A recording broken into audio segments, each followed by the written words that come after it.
All right. Well, welcome back, everybody. I hope you've had a lot of interesting breakout sessions throughout the day. I know that I definitely have been hearing and learning a lot. And welcome back to our last full session before we wrap up for today. My name is Erin Boki-Burke. I'm a director at S&P Global Ratings. I've got kind of a bit of a storied history in water. Out of undergrad, I worked for the White House Budget Office on the Army Corps of Engineers budget for a few years, on federal lending and loan guarantee programs like TIFIA for transportation infrastructure and mortgage guarantees and a lot of other different kind of asset types. But I've been at S&P for coming up on 9.5 years. First as a credit rating analyst on municipal water and sewer systems, then on the sustainable finance team, where I was looking at a stakeholder perspective as opposed to kind of the credit ratings angle, but I've gone back to credit, and now I'm on our project finance and P3 teams for P3's team for North America. But enough about me. We're gonna go ahead and kind of start one of the greater, bigger questions. Throughout the day, we've heard a lot of different approaches in terms of increasing private sector participation, in terms of looking at different kinds of planning models. We've heard from a lot of different industrial and academic and kind of state level perspectives, but somewhat surprisingly, one of the groups we haven't heard a lot about is the municipal water and sewer systems. And in general, a lot of our water infrastructure here in the United States is run by those very municipal water and sewer systems. Fortunately, we have someone here who has a lot of experience working both analyzing as well as working with those systems. And I'm gonna turn this over to Ted. Ted, I know that we keep hearing throughout the course of the day that the system is broken, there isn't enough money to keep making investments in water and sewer. Do we have a crisis in water infrastructure? I wouldn't necessarily say that the system is broken. In fact, I don't think it is broken. I'm not an apologist or defending the status quo. Does it need a 100,000-mile tune-up? Yeah, absolutely it does. The municipal model, and if you look at it sort of just kind of the numbers, it's the 80-20. Municipal systems serve about 80% of the population.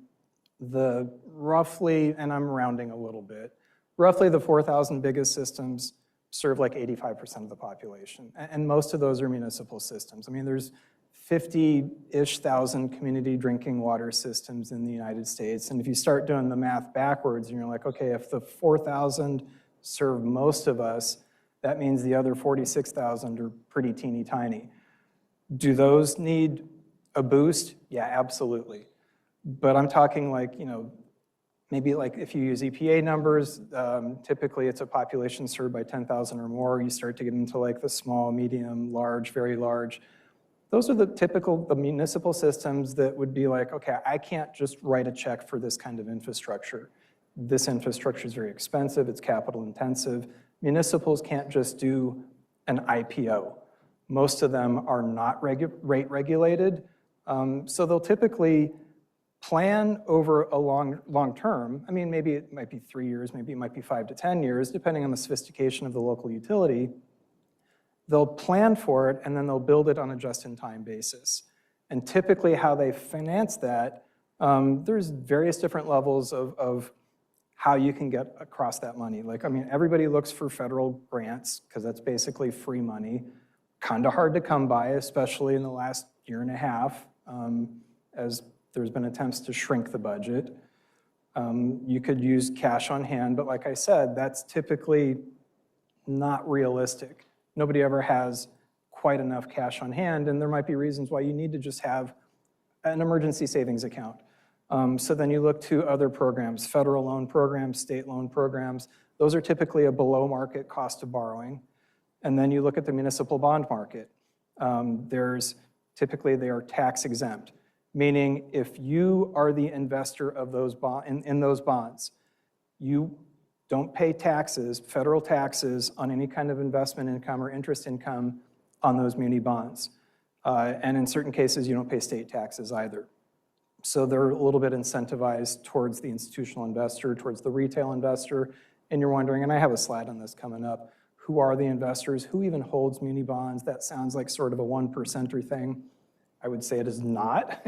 We all do. If you have any kind of a portfolio, 401k, if you have any kind of, hopefully some kind of retirement, there might be some muni bonds in there, whether it's ETF, exchange traded funds, or what have you. There might be, your portfolio manager might have something in there. And then you look at taxable bonds. Those are like, okay, well, you're going to pay taxes on those just like you would any other kind of investment. Corporate bonds, a little bit higher cost of borrowing. That's typically for investor-owned utilities, and we'll talk about that in a minute. But I mean, overall, there's not a lack of money. It's just difficult for some utilities to be able to access that money. Again, the 80-20 is, you know, the 20%, the big ones, they don't have a problem accessing the money. Might be a little bit more expensive depending on market conditions, depending on things like your credit profile. What I used to do when I worked with Aaron for a number of years, I worked at S&P for over 20 years. I work in the investment banking side now. But one of the things that S&P does, there's several big rating agencies. S&P, Moody's, Fitch, there's some other smaller ones as well. They provide a credit opinion. It's sort of like, you know, freecreditreport.com. All right, well, what's my FICO score?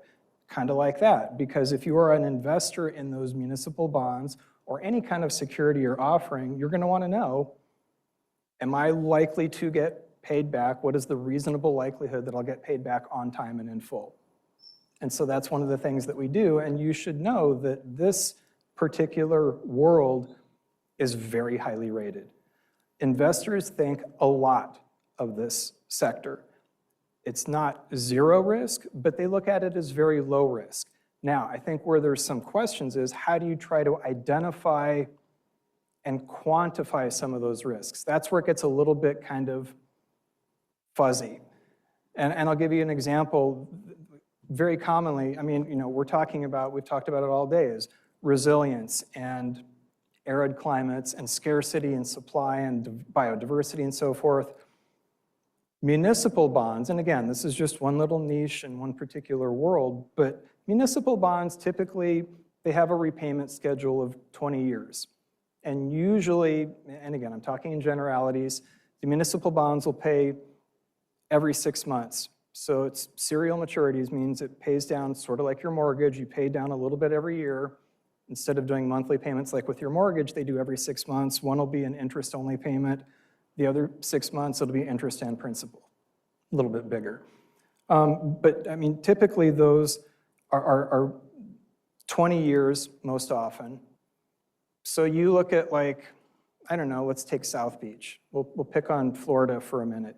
I don't think there's any question about things like sea level rise, climate is changing. I'm not going to debate any of that because I don't disagree with any of that. You know, obviously that's happening.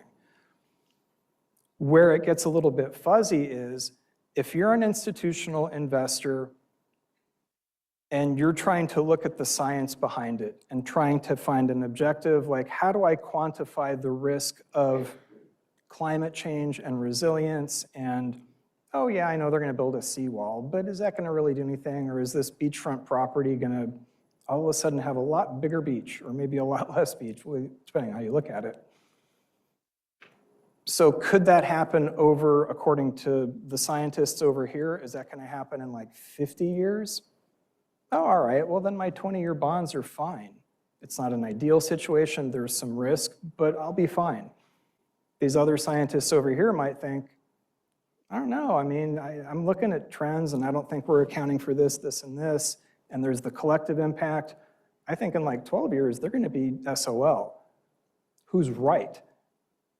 You know, I don't think anyone's wrong. I mean, they're all coming to the same place, maybe from different directions. That is the problem that the municipal sector struggles with. It is not for a lack of credit quality. You are highly, highly likely to get repaid on time and in full. But the things that are harder to measure are things like resilience, impacts from climate change. You know, we talk about what's going on right now with the Colorado River. Now, how do I measure the fact that maybe like Los Angeles Department of Water and Power, they've been under scrutiny for a whole other set of reasons, but California is one of the 7 states that's impacted by this. The Bureau of Reclamation just a month ago said, yeah, this path is untenable. We're going to need to do something about the allocations. Currently, right now, the Colorado River, and I know that we've talked about this a little bit already today, it's like at least 25% over allocated based on, okay, here's actual stream flows, here's how much we've promised to all the 7 states. And then it gets even more convoluted because then you have all of these like, all right, well, first in time, first in line. Oh, okay, well, that's California. They've got senior rights. Okay, well then what about the other 6 states? Well, we've got Upper Basin, we've got Lower Basin, we've got pre-1968, we've got post-1968. Don't forget about the First Peoples, the Indigenous, the Native Americans. They've got skin in the game as well, and they're part of that priority list. And then, oh, okay, well, let's just throw out some numbers and start talking. All right, well, Arizona's Lower Basin, make them take a 27% cut, and maybe New Mexico only takes an 8% haircut. Yeah, folks down the street are saying, all right, we're developing, the state of Arizona right now, developing their budget for the upcoming fiscal year, starts July 1st. They have already set aside fees or appropriated money for lawyer fees because they know that whenever the final decision comes down, it's just going to end up devolving to litigation. So I think it was even like a week or so ago, they said, hey, we better put more money into that legal fee set aside because this is going to get ugly. And I don't know that there's any good solution to that, but if you're like Los Angeles Department of Water and Power or City of Phoenix or whoever, and I'm potentially an investor in those bonds, how do I quantify that? So that's where I think the municipal market, it is highly liquid. It functions really well. Most of the participants are extremely highly rated, but that's again this much, that's the 4,000. What about the other 46,000? And I think that's where there's a lot of opportunities because those systems, you're dealing with retirements, and I mean, you see stuff like, all right, they know kind of where all the pipes are, but that guy just retired and we never put anything down on maps and we certainly don't have GIS, and you hear all of these stories. Those are real stories. And I think that's where Harem is going to talk about what is not functioning well in the municipal market and how folks like him can come in and find solutions. Thank you, Ted. So I guess I'll position it as what Ted does, I do the opposite. So none of the assets we look at are particularly financeable or investment grade, and I'll give you a good case study and an example. So we were actually in a good talk just earlier in building a utility for the 21st century. One of our portfolio companies, Central States Water Resources, addressed multiple themes, but basically of the 46,000 small systems that Ted mentioned of the bigger pool, within that 46,000, the majority of those are sub 3,000 connections. Those are really hard to finance. Those are fragmented. They're all over the US. So that's the market we targeted with our portfolio company in St. Louis. And I remember 6.5 years ago, we were in a strip mall and we were sort of mapping out all of these targets to potentially acquire. And every year the pipeline just kept getting bigger and bigger. So essentially we went from 2,000 connections 6.5 years ago. We're now 220,000. We made 250 acquisitions of 1,000 systems, and that barely made a dent in that number. But at least it's a small step in the right direction. And for perspective, these are communities that they're privately owned. A lot of these utilities, they shouldn't be in the business of. A lot of these shouldn't be in the business of running a utility. They're busted. The water doesn't work. They're under consent decrees. So that's the market we targeted, and we sort of built a nice scalable platform that once you build scale, then people come to you and ask you to take some of their problems off their hands. But I'll pause there, but I think that's the example you were alluding to. All right, well, great. Thank you, everybody. So I think we've kind of moved on from, there is a large part of the water and wastewater utility system where it sounds like access to finance is not necessarily a problem with those large systems, those municipal systems. With our S&P Global Outlook, because we have ratings on 1,800 approximately of those water and or sewer systems. And we've talked a lot about the challenges being for these small systems. And right now, our outlook in terms of the credit rating, the ability to be able to pay in full and on time, is pretty stable for the biggest of those 1,800, but starting a year and a half ago and now going on even into this year, our outlook in terms of the long-term viability of the smallest systems that we rate is negative. Most of, I think like 75% of our negative outlooks right now are on the tiny systems. Almost all of the multi-notch big downgrades that we've had in the last 2 years are on those tiny systems. And some of the issues that we flagged include management challenges. I know, Ted, you talked about workforce issues. It's the economies of scale.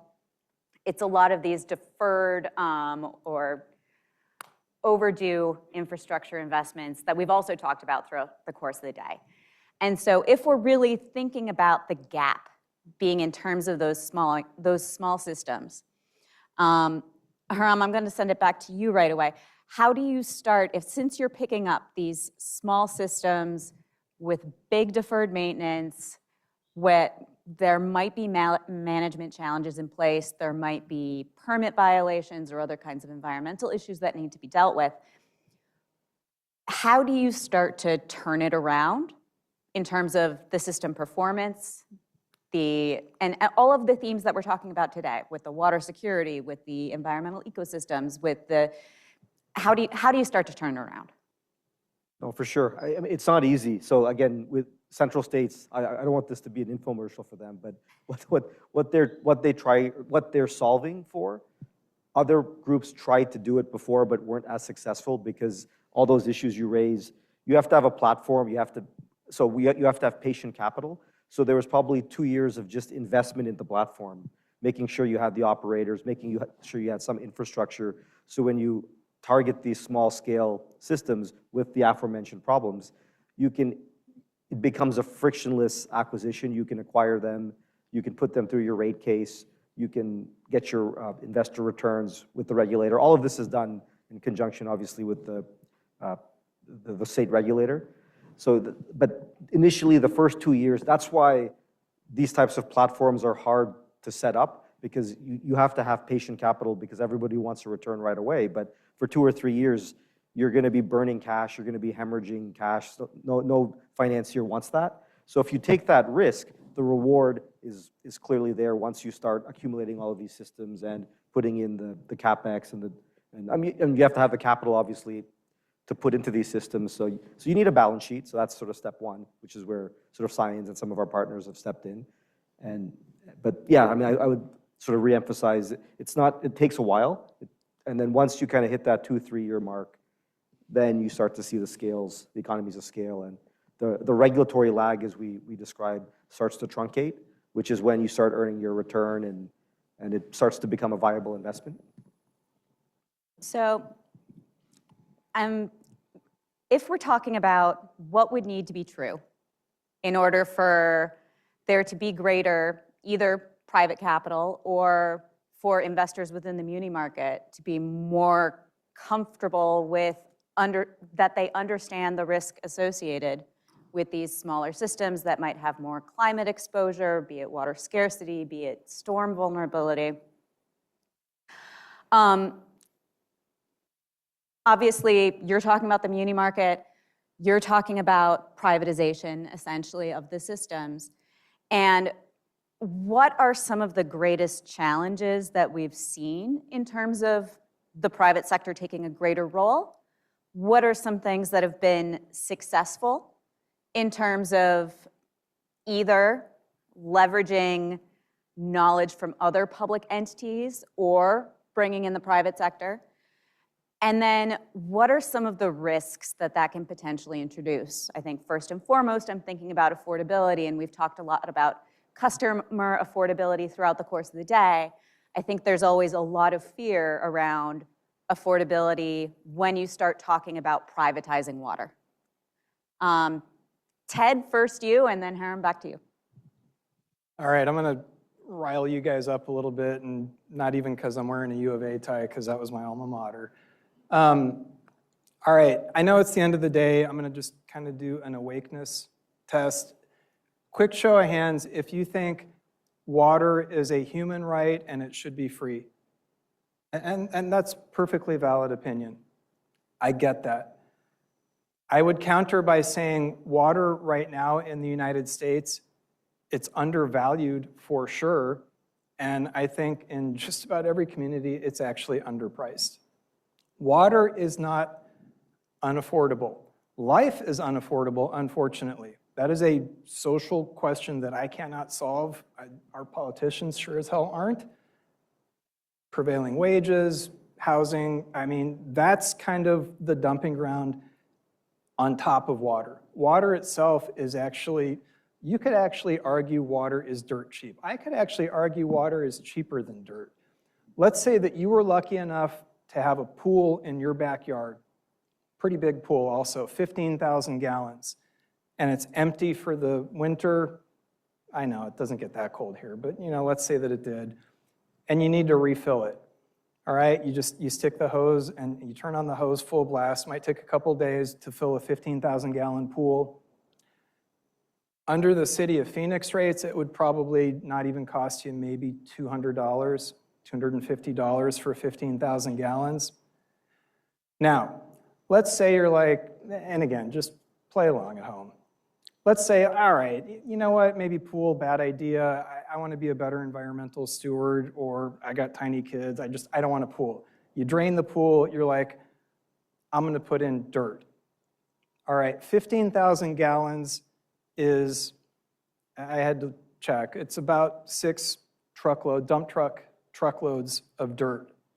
Now remember, the water is being delivered to your home. That's the ultimate DoorDash, right? It is something that is brought to your house. So for you to get 6 dump trucks delivered to your house, the dirt alone would cost way more than $200. And in the current world with current events, there's going to be a fuel surcharge, and diesel's already $5 a gallon. There is no way that you could fill that pool for $200. So real world example, water is actually cheaper than dirt. Oh yeah, it's dirt cheap. No, it's actually cheaper. Now, is there sensitivity? Is there compassion? We saw the compassion during COVID. Hey, I can't pay my bill. I'm not working right now because I'm shut in.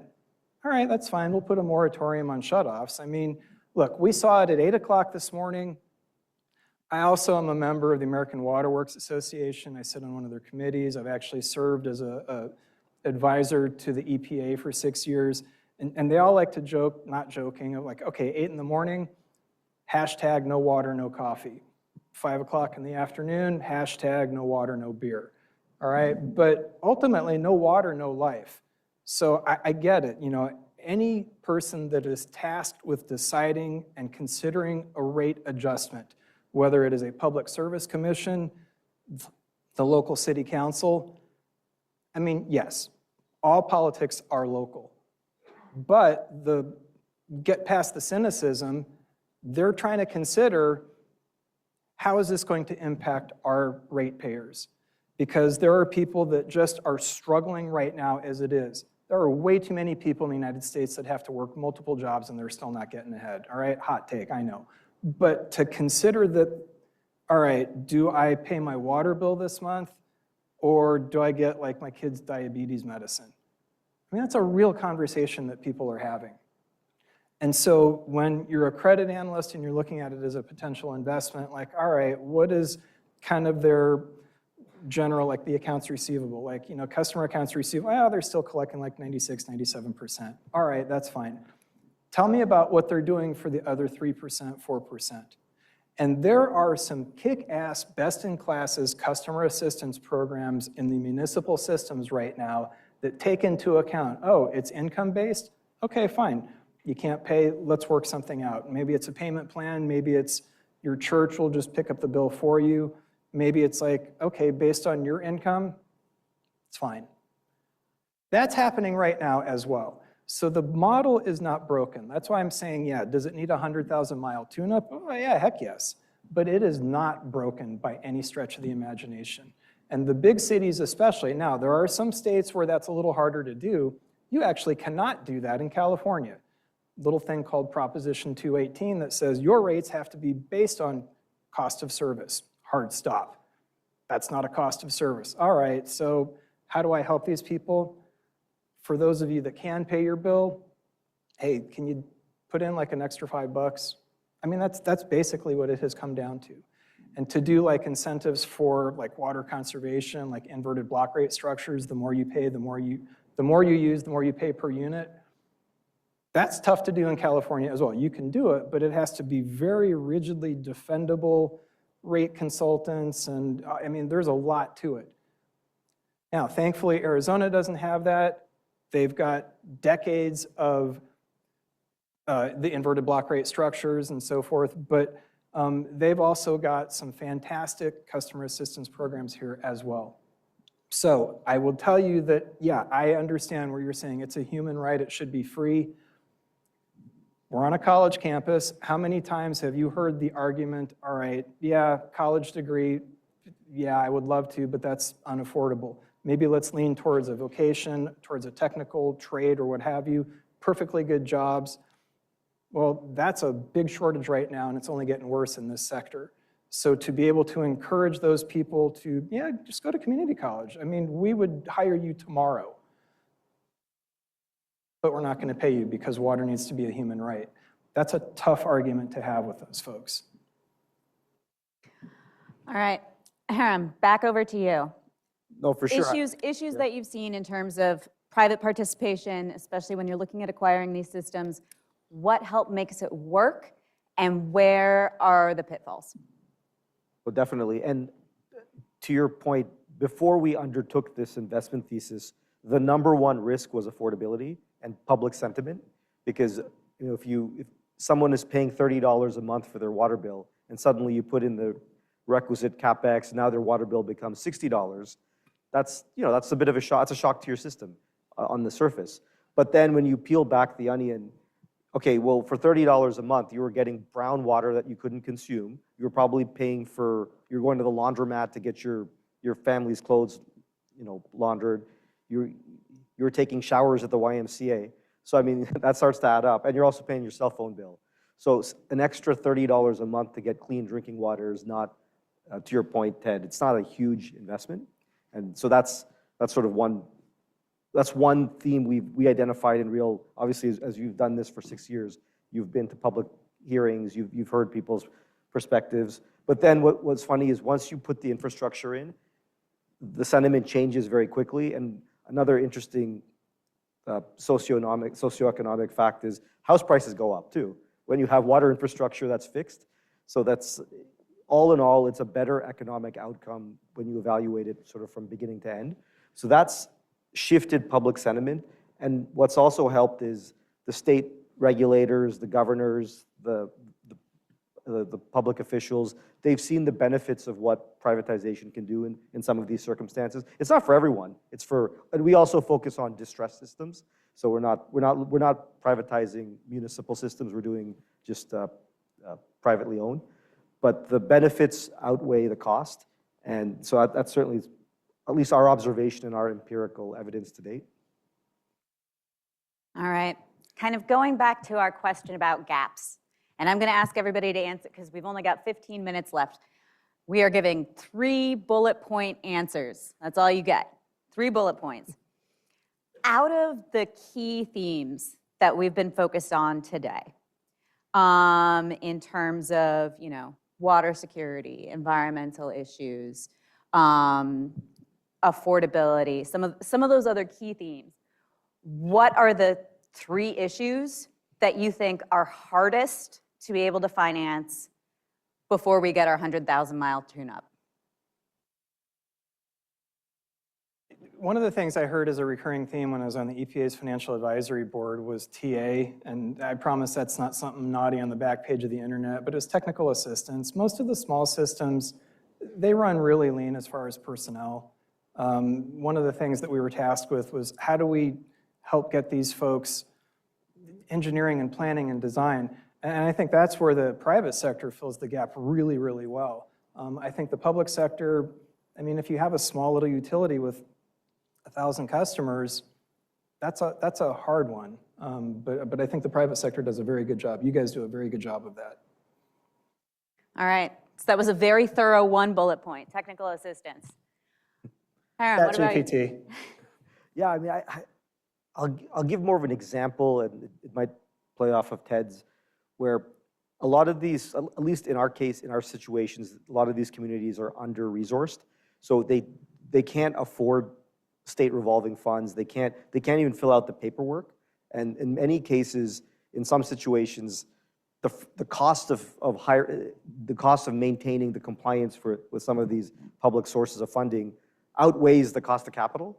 So we've had those are some situations where they've come to us for financing solutions just because they don't have the wherewithal to even attempt to get that source of financing. So that's certainly one theme that we've encountered. While we're on the topic of cost of capital, I don't know who in the room is going to want to be able to throw out some numbers, but if we were to estimate, if you're financing something with muni bonds, Ted, what is your cost of capital going to look like? Probably a 5 handle, probably a 5% coupon.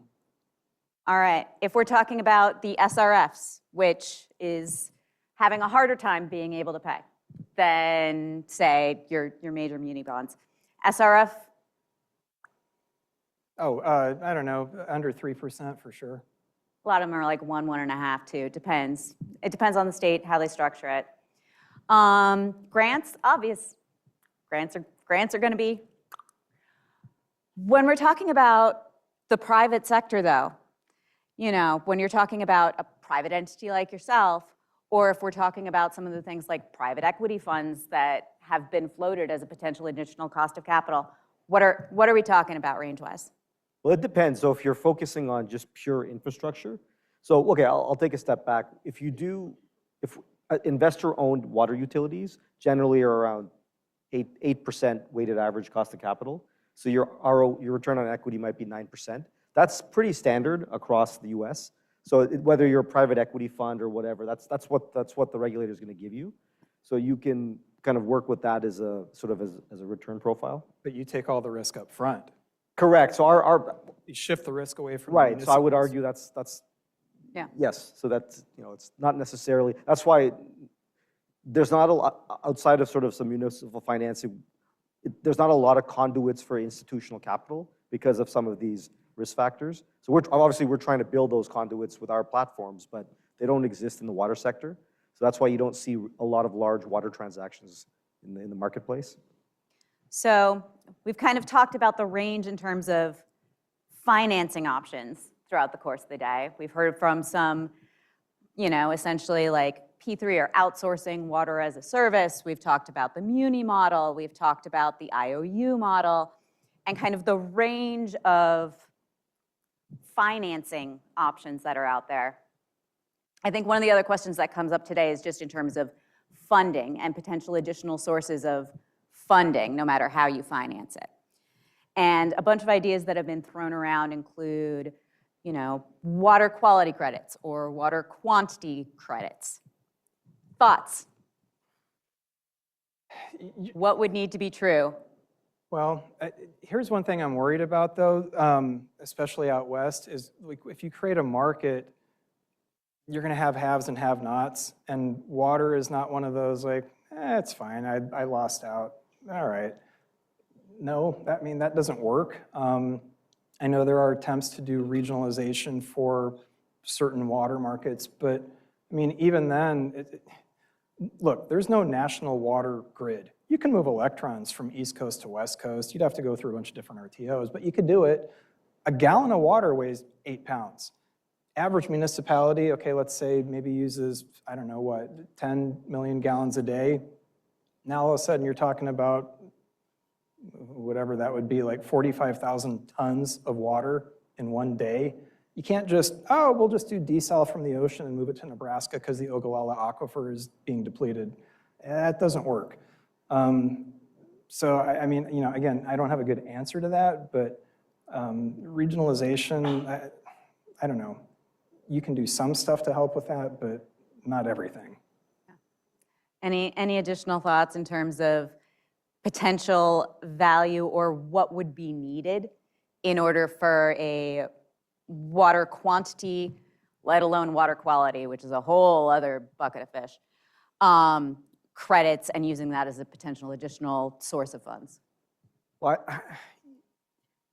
I'm a simple person, so whenever you get into complexity, and particularly in the water sector, there's so much complexity, and educating people on even simple matters can be challenging. So if I think water credits, then I think of measurement and consistency. So it's where potentially there could be some solutions is incentivizing water reuse through. So if you have water reuse solution providers, data centers are examples where you reuse the water and you get potential incentives in that manner. I mean, I can see that potentially being a solution. All right. Another thing that gets thrown out is additional sources of funding. We get an allocation from the federal government, increase the amount of EPA funding, increase the amount of state funding. Viability, especially given the current budgetary constraints. I don't see it improving. I mean, look, the SRFs already took a haircut a couple of years ago with set-asides and earmarks. I mean, so much for getting rid of earmarks in the federal budget, right? It kind of went the other way a couple of years ago. And the SRFs are the state revolving funds. These are state loan programs. They're capitalized with a little bit of EPA money. The state throws in some money as well. You loan it out. You have to, it's sort of like trying to get into the latest hot nightclub. You know, there's somebody there with the clipboard on the other side of the red rope going, you're not on the list. The list being the intended use program, meaning you have to have your house in order, no matter what type of a borrower you are, to even be on the list to get a state loan for 2% or 1%. You should have your finances in order. You should try to do things like reducing leaks and non-revenue water. So the SRFs are a fantastic solution. If we could pump more money into them, I think we absolutely should. But I don't think the current environment for that is conducive. Just on the non-revenue water, I'll give an example where a solution could work for some small communities because we've experimented with that. So there are some small towns that it's just not efficient for them to get $2 or $3 million grants. So for those small amounts of capital, you can construct a leasing program or some type of financing arrangement where we've done smart water meters where the town basically can monitor and track its water consumption from its constituents and bill properly and basically collect the lost revenue that they would have otherwise foregone. So that, in essence, pays for itself, and you actually make more money in that sense because all the lost revenue, the town benefits from that, and whatever they're paying for the infrastructure is far less than what they're collecting from their customers. So those are more practical solutions to address some of those real issues. Yeah, and the Asian Development Bank actually says that their first priority when they're going to invest in a system, some kind of a water utility system, is to get control on the non-revenue water. There was a piece that I co-authored a couple years back that looked at non-revenue water as a global issue. Not only does this mean you're treating a ton of water that is never getting where it's going, tons of weight, all those chemicals, all that energy, and the water's just seeping into the ground. But also then that's water that people don't have in order to, deal with all of its public health issues. And in terms of the lost revenue, we've seen huge potential ROIs in terms of some of these systems. When we talk about some of the smaller systems in places where they're seeing customer decline, I can recall seeing leakage rates of 40%, and that was amongst the utilities that we at S&P Global were rating. When you're talking about the systems that you're working with, I don't even want to ask about what the highest number you've seen is, but I think that's one of the really big challenges is it's invisible, right? Water infrastructure, when it's working, is invisible. And when it's not working, it is also invisible. Ted, wasn't there that one utility where they didn't even have a measurement on it because the leakage was between the treatment facility and the main, And so the water, as soon as it got treated, leaked straight out in the water, didn't even get into the system, so they had no way of measuring it Yes. whatsoever. It was literally invisible. And that was a tremendous amount of cost that the utility had no way to recover. So are there any other kind of quick wins, like reducing your leakage, reducing your non-revenue water, that you've seen be really successful in terms of helping systems be more financially viable?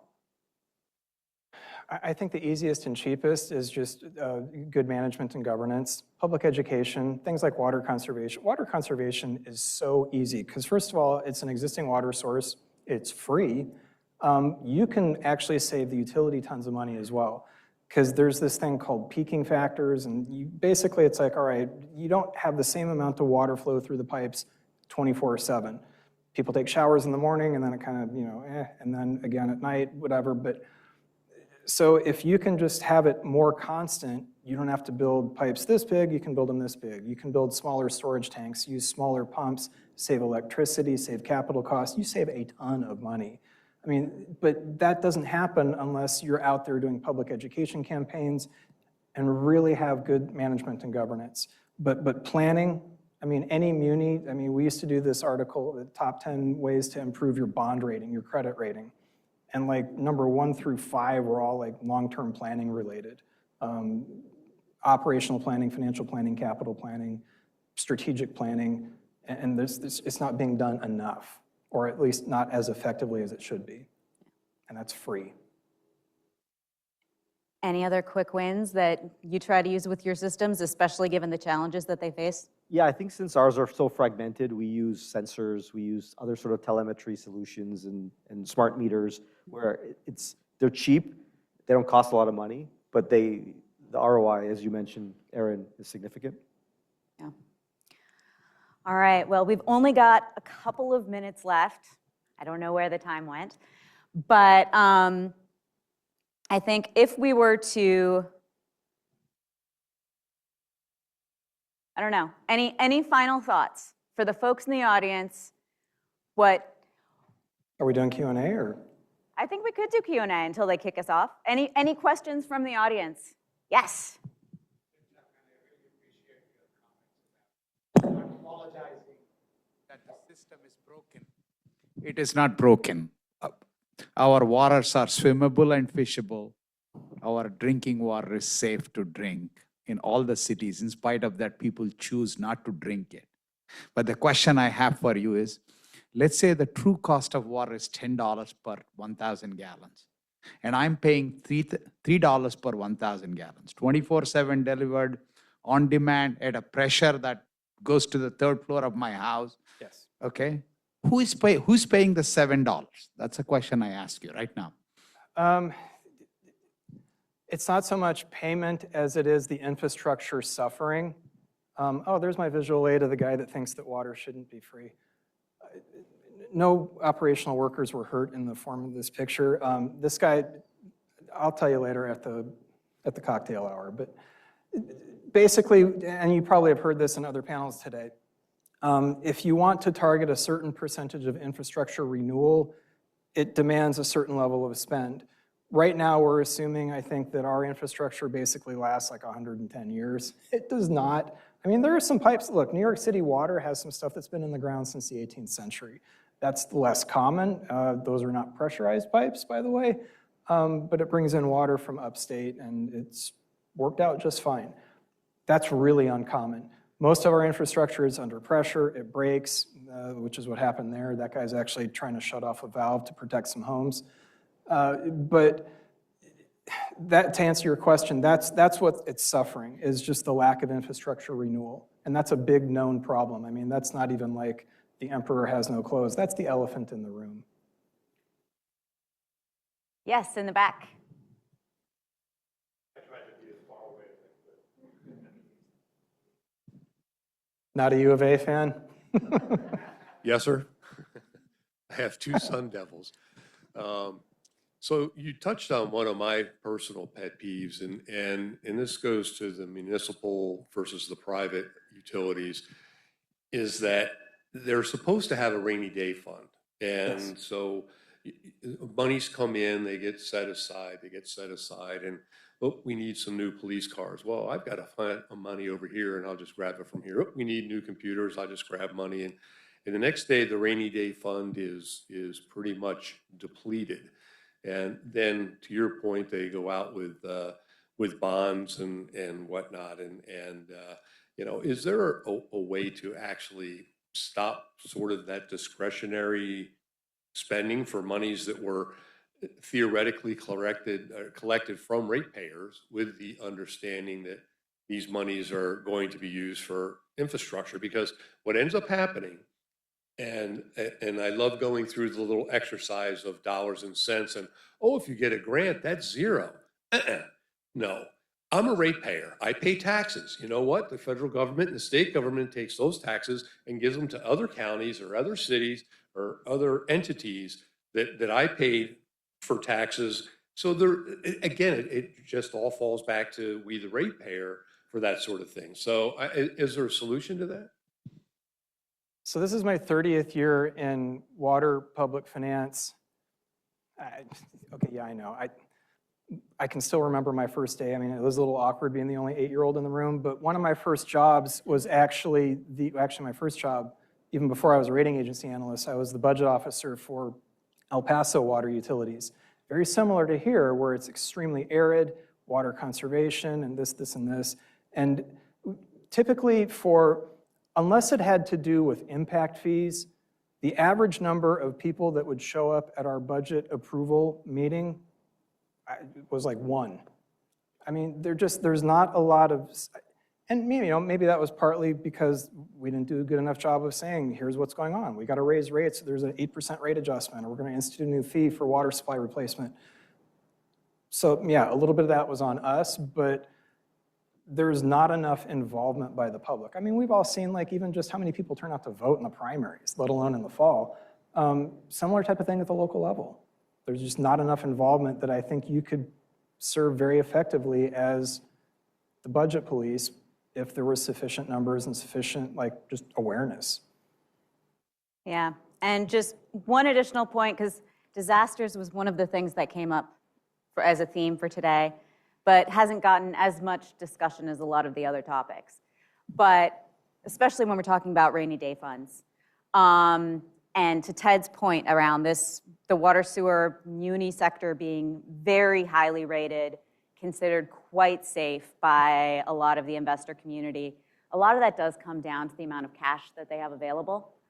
And it is one of the things that we explicitly look at in our criteria. And if we see that amount declining, you're going to hear about it. Well, if you're reading the rating agency reports, you'll see it in terms of that negative outlook, in terms of that downgrade. And that is something that the utilities and their financial advisors are aware of.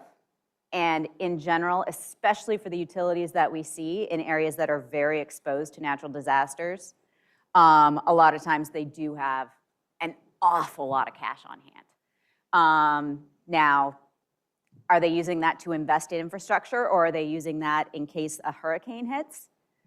Ideally, they're holding on to it in case a hurricane hits. But I don't know, anything else you want to add? And then I think we're getting the hook. No, I think that was a good answer. All right, great. Thank you. All right, well, thank you so much, everybody, for sticking around, and I'm going to turn it over to Manu.